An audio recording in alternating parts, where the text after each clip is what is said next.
Friends, ഒരു ദിവസം ഞാനിങ്ങനെ ഇരുന്നപ്പോൾ ഞങ്ങൾ വിചാരിച്ച് രാമവണ്ടിയിലൊന്ന് പോയിട്ട് വരാമല്ലോ എന്ന് വിചാരിച്ചു.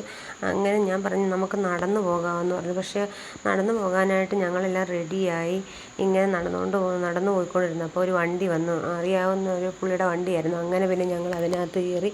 അവർ ഞങ്ങളെയും കൊണ്ടേ പോകത്തുള്ളൂ. അങ്ങനെ ഞങ്ങൾ ആ വണ്ടിയിൽ കയറി ഞങ്ങൾ രാമവണ്ടി ചെന്നിറങ്ങിയിട്ട് ബ്രോസ്റ്റഡ് വാങ്ങിക്കാമെന്നുള്ള ഉദ്ദേശത്തോടു കൂടിയായിരുന്നു പോയത്. പിന്നെ അവിടെ എല്ലാം ഒന്ന് കറങ്ങി അടിച്ച് കാണാമല്ലോ നടന്നു പോകാമെന്ന് വിചാരിച്ചാൽ പോയത്. പക്ഷെ അതൊന്നും നടന്നില്ല. പിന്നെ അത് കഴിഞ്ഞിട്ട് ബ്രോസ്റ്റഡ് മേടിച്ച്.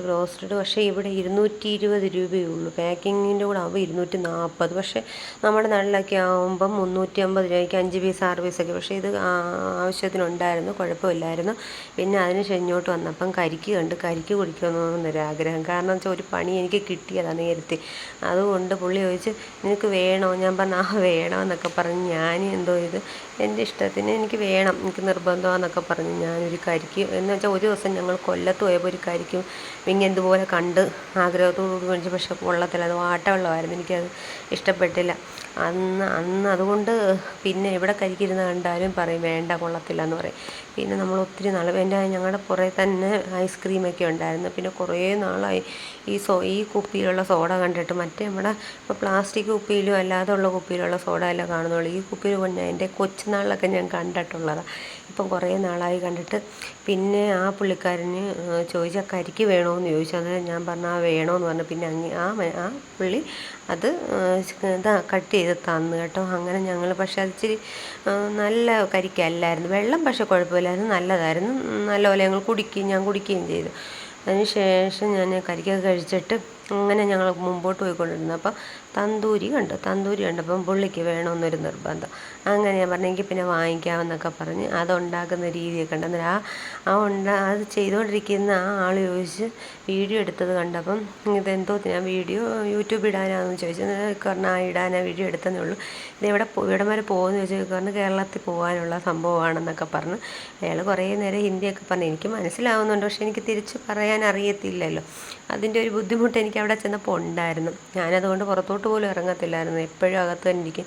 വൈകിട്ട് പിന്നിക്ക വരുമ്പം മാത്രം ഒന്ന് നടക്കാനിറങ്ങും, അത്രയേ ഉള്ളായിരുന്നു. പിന്നെ വെള്ളം എടുക്കാനൊക്കെ പോകും.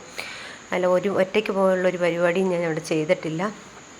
അങ്ങനെ ആ പുള്ളി പറഞ്ഞു എന്തായാലും ഞങ്ങൾ ഇനി കേരളക്കാർ കണ്ടിട്ട് അവർ വരട്ടെ കഴിക്കാമെന്നൊക്കെ ആ പുള്ളി പറഞ്ഞുകൊണ്ടിരിക്കുമായിരുന്നു. പക്ഷെ നല്ലതായിരുന്നു കേട്ടോ, നല്ല ടേസ്റ്റ് ഉണ്ടായിരുന്നു കഴിക്കാൻ. അങ്ങനെ ഞങ്ങൾ കുറച്ച് നേരം അവിടെയൊക്കെ നിന്ന് ആ പുള്ളിയുടെ അടുത്ത് വർത്താനമൊക്കെ പറഞ്ഞിട്ട് അതുകൊണ്ട് ആ ചിക്കൻ്റെ അത് ഫ്രൈ ആയി വരുമ്പോൾ അതിനകത്ത് നെയ്യ് തേച്ചിട്ട് ഒരു ബ്രഷ് വെച്ച് നെയ്യ് തേച്ചിട്ട് പിന്നെയും അവർ ആ തീക്കകത്തോട്ട് എടുത്തിടും. ഇവിടെ എങ്ങനെ ഇത് വെക്കുന്നതെന്നൊന്നും ഞാൻ കണ്ടിട്ടില്ല. നമ്മൾ വാങ്ങിച്ചിട്ടുള്ള, അല്ലാതെ ഇതിങ്ങനെ ചെയ്യുന്നതെന്നൊന്നും നമുക്കറിയത്തില്ലല്ലോ. അങ്ങനെ ഞങ്ങൾ അവിടുന്ന് അത് വാങ്ങിച്ചിട്ട് പോകാമല്ലോ എന്ന് വിചാരിച്ച് ഞങ്ങൾ നടക്കാമല്ലോ എന്ന് വിചാരിച്ചു. പക്ഷേ ഞങ്ങൾ നടന്ന് തന്നെ പിന്നെ പോയത്. ഒത്തിരി നടക്കണമായിരുന്നു. ഞാൻ വിചാരിച്ചത് അടുത്തെങ്ങാണ്ടായിരിക്കും എന്ന് വെച്ചാൽ വണ്ടി പോകുമ്പം. അങ്ങനെ ഞങ്ങൾ വിചാരിച്ച് വണ്ടി പോയിട്ട് നടന്നു വരാമല്ലോ എന്ന് വിചാരിച്ചു. പക്ഷേ തിരിച്ച് ഞങ്ങൾ നടന്നാണ് വന്നത്. അങ്ങനെ പിന്നെ വീട്ടിലെത്തി അത് കഴിക്കേണ്ട വെപ്രാളത്തിന് എങ്ങനെയുണ്ട് ടേസ്റ്റ് എന്ന് ചെയ്ത് നോക്കാമല്ലോ. നേരത്തെ ഒന്നും ഞാൻ വാങ്ങിച്ചായിരുന്നു, പക്ഷേ അത് നല്ല ടേസ്റ്റ് ഉണ്ടായിരുന്നു. അങ്ങനെ ഞങ്ങളിത് എടുത്ത് വെച്ച് ഇത്രയും തന്നെ ഉണ്ടായിരുന്നു. സാധനം ഇഷ്ടം പോലെ ഉണ്ടായിരുന്നു കേട്ടോ, കഴിക്കാനും അതിൻ്റെ അധികം ഉണ്ടായിരുന്നു. ഞങ്ങൾ പിന്നെ ആവശ്യത്തിനൊക്കെ കഴിച്ച്. പക്ഷെ നമ്മുടെ നാട്ടിലെ കൂട്ടല്ല, ഇഷ്ടം പോലെ സാധനം കിട്ടുന്നുണ്ട്. അങ്ങനെ അതും ഒന്ന് ടേസ്റ്റ് ചെയ്ത് നോക്കി.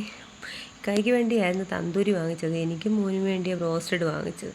ഞങ്ങൾ ചുമ്മാ കറങ്ങാൻ ഇറങ്ങിയപ്പോൾ ഒന്ന് വാങ്ങിച്ച് കൊണ്ടുപോയിരുന്നു. അങ്ങനെ ഞാനതൊന്ന് ട്രൈ ചെയ്ത് അന്നേരം റിച്ചുകൂടെ പറഞ്ഞതൊന്നും ഡെക്കറേഷനൊക്കെ ചെയ്ത് വെക്കും, വീഡിയോ എടുക്കാനല്ലയോ എന്നൊക്കെ പറഞ്ഞു. അങ്ങനെ ഞങ്ങളെന്തോ ഇത് അങ്ങ് ഡെക്കറേഷനൊക്കെ ചെയ്യുമോ, പക്ഷെ പറ്റുന്നൊന്നുമില്ല, ആവുന്ന രീതിയിലൊക്കെ ചെയ്തിട്ടുണ്ട്. പിന്നെ അത് കഴിഞ്ഞിട്ട് ഇത് കഴിക്കാനായിട്ട് ഞങ്ങൾ 3 പേരും ഇടുന്നു. അന്നേരം പുള്ളിയുടേത് ഇല്ല തന്തൂരിയാണല്ലോ. അന്നേരം അതൊരു പാത്രം എടുത്തുകൊണ്ട് വന്നപ്പോൾ ചെറിയ പാത്രമായിപ്പോയി. ഞങ്ങളവിടെ ഒരു 1.5 മാസത്തേക്ക് ചെന്നതല്ലേ, വലിയ പാത്രങ്ങളൊന്നും ഇല്ലായിരുന്നു. അങ്ങനെ ഉള്ള പാത്രത്തിനകത്തൊക്കെ ഞാനത് തട്ടിയിട്ട് അങ്ങനെ തന്നെ മറ്റേത് പാത്രത്തിലോട്ട് എടുത്ത് വെച്ചത്. അന്നേരം അതിനകത്ത് നിൽക്കുന്നില്ല. അന്നേരം എന്നെ വഴക്കുറയും ചെയ്തു, വേറെ വലിയ പാത്രം എടുത്തുകൊണ്ട് വന്നുകൂടായോ എന്നൊക്കെ പറഞ്ഞ് ചോദിക്കുകയും ചെയ്തു. പിന്നെ ഞാൻ പോയി മുട്ടനിരുന്നു. എന്ന് വെച്ചാൽ അവരുടെ പാത്രം എന്ന് വെച്ചാൽ 2 പാത്രം അവരിവിടെ വെച്ചിട്ടുള്ളായിരുന്നു. അത് വലിയൊരു 2 പാത്രം. ആ പാത്രത്തിനകത്ത് തന്തൂരി ഇട്ട് അതിനകത്ത് എന്തുവാ നമ്മുടെ സവാള ഉണ്ടായിരുന്നു, പിന്നെ പുതിനയുടെ ചട്നി. എനിക്കിഷ്ടമല്ല, അതിൻ്റെ വാട കേൾക്കുമ്പോഴേ എനിക്ക്, പക്ഷേ എല്ലാവർക്കും ഭയങ്കര ഇഷ്ടം. എനിക്കും അതിനോട് വലിയ താല്പര്യമില്ല. പുതിനയുടെ ചട്നി ആയാലും മല്ലിയില ആയാലും എനിക്ക് ഏതാണ്ട് വാടെടുക്കുന്നു പോലും. അങ്ങനെ ഞാൻ രണ്ടും ഒന്ന് ട്രൈ ചെയ്ത് നോക്കി. പക്ഷേ കൊള്ളാം, നല്ലതാണ്, എനിക്കിഷ്ടപ്പെട്ടു. അങ്ങനെ ഞങ്ങളെല്ലാവരും കൂടെ നല്ല രീതിയിൽ കഴിക്കുകയും ചെയ്തു. Tata, okay, bye, see U.